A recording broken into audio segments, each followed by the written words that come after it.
What's up, everybody? It is Peaceful here. Going to go over some stuff. We have a new season pass coming out. This is the Planet Hulk month, and your season pass card is Skaar. So we're going to kind of cover some of that stuff, go over the card itself, go over some of the bundles coming up, and I'll give you my thoughts on that. Plus, pretty sweet deck to put your new season pass card in. So wait for that, or be ready for that. And if you haven't already, please make sure you hit that subscribe button. I am doing a season pass giveaway, and it will be only for subscribers on my YouTube.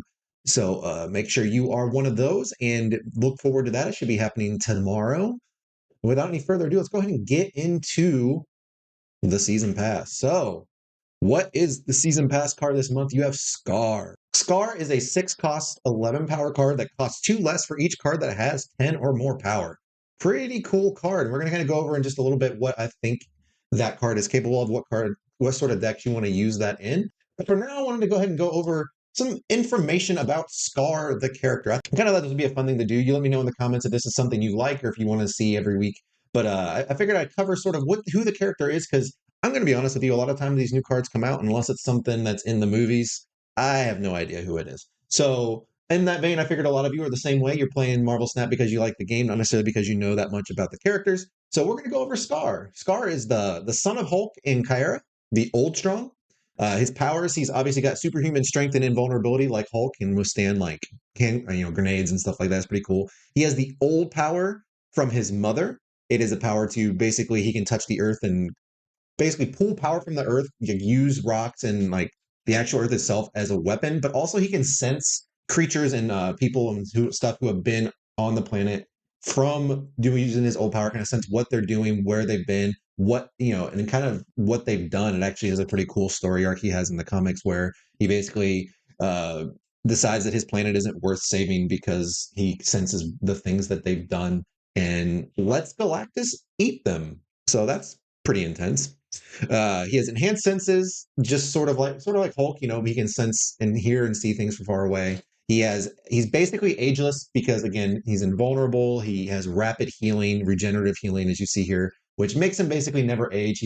He matured very quickly to adulthood. He actually matured to adulthood in like a couple months, but then from that point just stopped aging. Pretty powerful, as you would expect from the son of Hulk.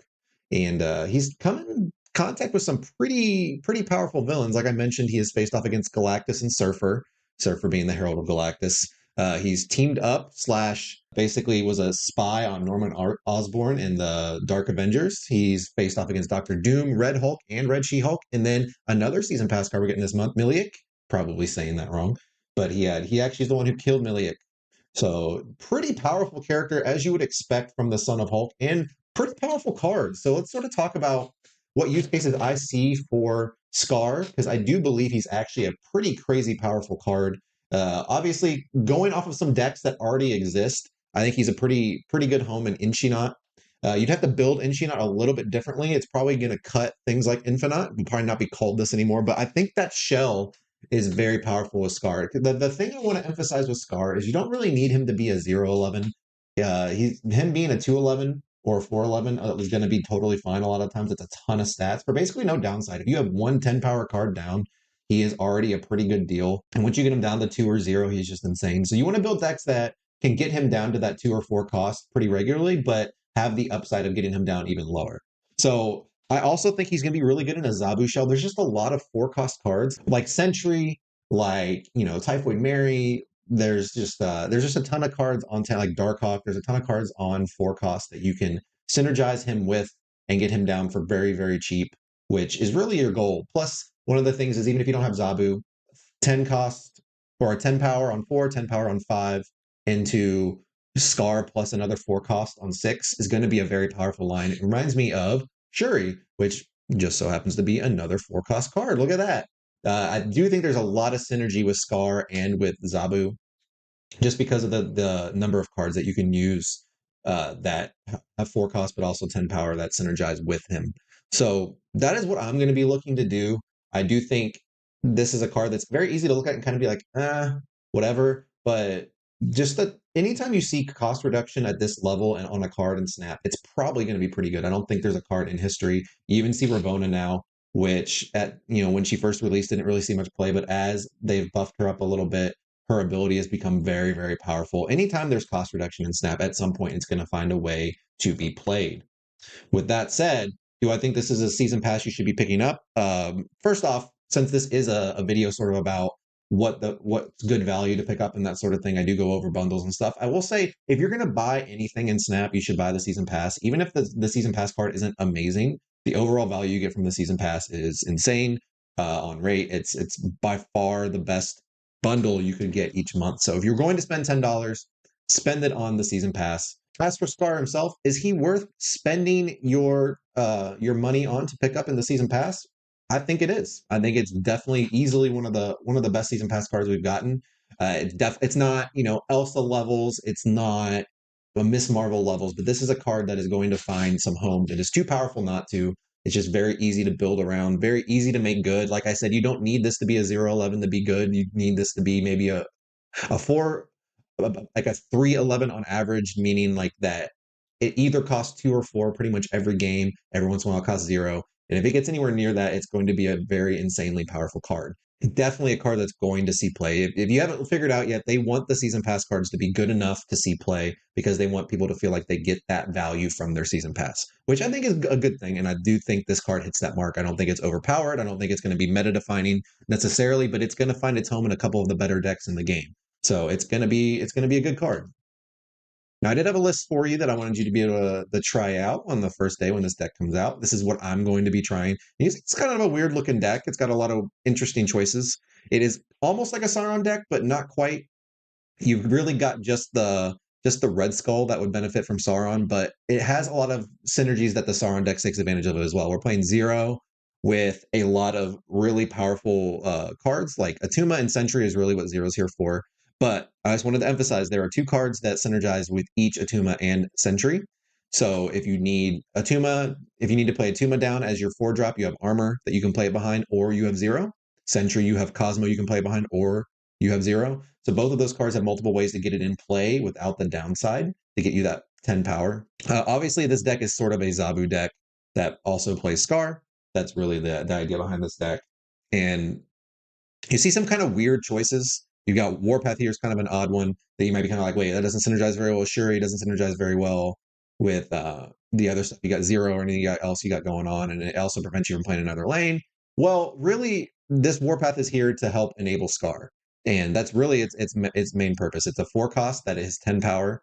And when you play it, it makes Skaar cheaper as long as you haven't played in all 3 lanes. So this is going to be helpful to you getting your Skaar online. This deck has some crazy powerful possibilities. So if you think about turn 2 Zabu, turn 3, let's say you play Warpath, turn 4 Zero, a Sentry, turn 5 Red Skull, Taskmaster, whatever it may be, you just get another big powered card down, and then you can play 2 4 costs plus Skaar on the final turn. Like that's crazy, right? That's a ton of power. Or you can just go Skaar plus Taskmaster. That's a ton of power.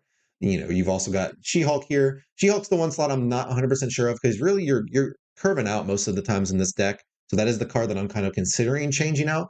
But it does give you a lot of really powerful options, which is why it's here. If you miss on Zabu, for example, you can pass on turn 3, play She-Hulk on turn 4, and then continue to curve out with your big cost cards.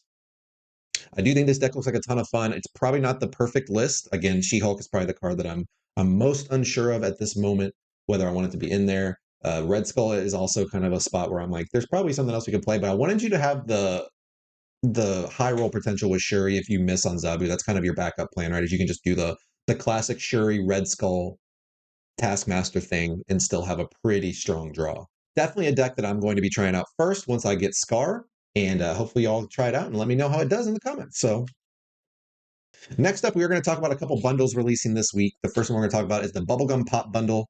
This gives you the Dazzler variant you see here. It gives you 400 credits, 1,000 gold, and the avatar and boosters to go with it. Now, this is a very nice deal. It is $10. You get more than $10 worth of gold, and you get some credits, and you get a variant. So as long as you like the variant, this is an insane deal. Even if you don't like the variant, this is still better than just buying gold straight up.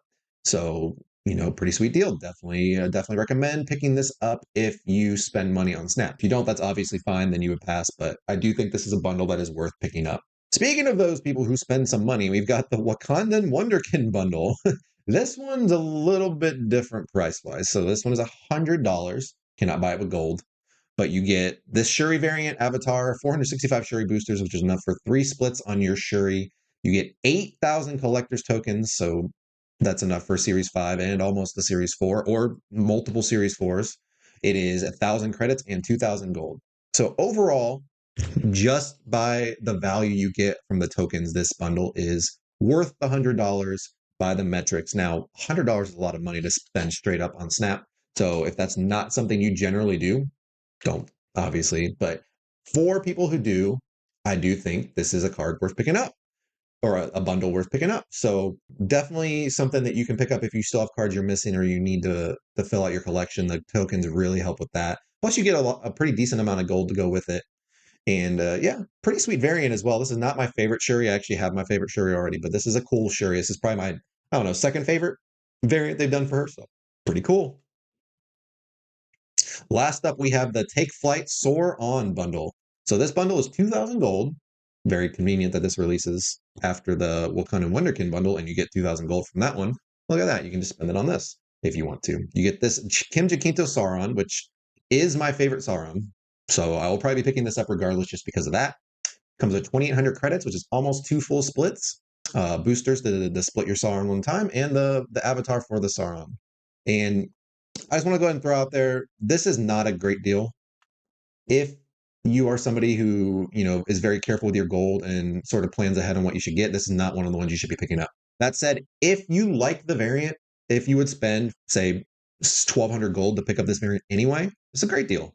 You basically get, for extra 800 gold, you get way more than that value worth of credits to go along with it, and you get boosters in the avatar. So pretty sweet deal. Definitely think this one is very much hinged on whether or not you would pick up this variant anyway. If you would, great, you're going to pick this up. If not, that's fine. Then, you're going to have to let this one go. No big deal. And that's going to wrap it up for me today. Let me know what you guys think in the comments about Skaar, whether you think he's going to be a card worth picking up and playing, and let me know what you think of the bundles coming up. I do think we got some pretty sweet ones going down the pipeline. I will definitely be picking up at least the first one and the last one because I just want those variants. Other than that, I hope y'all had a fantastic Christmas and a fantastic New Year's, and I'll catch you next time. Y'all have a great day. Bye.